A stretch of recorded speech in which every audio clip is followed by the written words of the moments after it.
Marc Faber and Mike Mish Shedlock don't agree about much, but they do agree about one thing, which is the U.S. government is a bunch of boneheads. So, gentlemen, if you look at the situation we find ourselves in now, lots of people in the government seem to be patting themselves on the back, saying crisis is over, economy returning to the robust growth we're used to. Mish, is that right? Oh, my gosh, that's what they're saying. And then anytime anything goes wrong, they're blaming it on the weather, of all things. So they think we've turned the corner. I don't think we've turned the corner.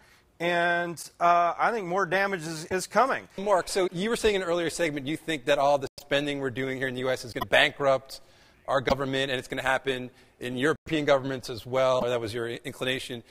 Is there anything we can do to avoid that fate at this point? Well, I think it's beyond repair. It's too late.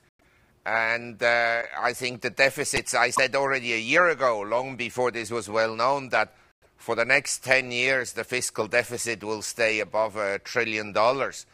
I think it's likely that it will stay at a much higher level than $1 trillion for the next 10 years. And so the government debt will go up. There's a website where you can see how much the government debt expands per capita per day. It's very funny to watch it because you can really see how the country is indebted. And what will happen is they will have to monetize it, and then eventually interest rates will be much higher. Then the interest payments on the government debt as a percent of tax revenues will go up substantially, and then you're in disaster. But before the U.S. government, there I agree with Stiglitz, it will not default and say we don't pay. Maybe they'll do that to foreigners. That they could do and say we don't pay the foreigners. But before they do that, in my opinion, they'll just print money. The question is, when does it matter? That is the question.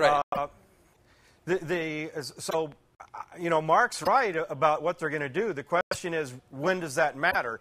And what are the deflationary, inflationary forces in the meantime while that matters? Certainly 3, 4, 5 years from now, I'll just pick 5 because I think that's about the time frame when it starts to matter. Because look at Japan. They've got a debt to GDP ratio of about 200%. In the United States, depending on who you believe and what GDP numbers you believe, it's more like 90% or 100%. So we've got a ways to go. And the trigger is when interest on the national debt starts taking on immense proportions, way bigger than what they are right now. That's when it really hits the fan. We're going to lose you guys fairly soon. So talk about how you would prepare yourselves as investors, as citizens for this eventuality, if it is an eventuality. And what is this eventuality? We're going to be hunting squirrels in the park? Is it the collapse of civilization? What's going to happen? Well, I think the collapse of civilization has already begun, but it began very nicely for me yesterday. I was at the Chicago airport and I ordered a beer, and then the lady behind the counter asked me for a ID card. So I thought it's a joke because I certainly don't look exactly like less than 18. But then she said, no, it's now the law. You have to show an ID card. So I said, okay. You can see here the message is very clearly how totally out of control regulation has become. I mean, I think I look very young, but not exactly not that young. Less than 21. But Mark, in all seriousness, you've advised people to buy farmland and invest in agriculture and things of that nature. Yes, is that part of this thesis?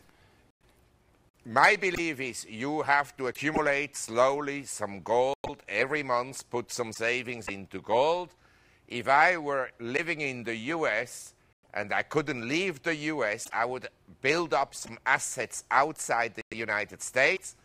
I would own some property outside of major cities because I believe that the major cities are becoming very dangerous in terms of modern warfare. So you have to become self-sufficient. And tomorrow I'm going to inspect Mish's house to see how it looks like, whether it's a suitable abode for me. So that sounds just horrible. That sounds just horrible. So, Mish, do you agree about this eventuality, and what shall we do in the meantime? I I think we're coming, the day of reckoning has arrived. The question is, how long it takes to play out. Certainly wages in the United States have to drop. Wages in Asia have to rise. They probably are starting to rise right now in China. And I think we're having the first generation here in the United States where our kids are going to be less affluent than their parents. It has to happen here right now. Boomers are heading into retirement, in trouble. I've had people comment to me about people that read my blog, emailing me saying, Mish, my parents are 55, 60 years old. They're in debt. They're over their heads. I don't want this to happen to me. And again, these attitudes all play in this, where kids are looking, saying, my God, I don't want to get in the debt trap my parents did, so I'm not going to do it.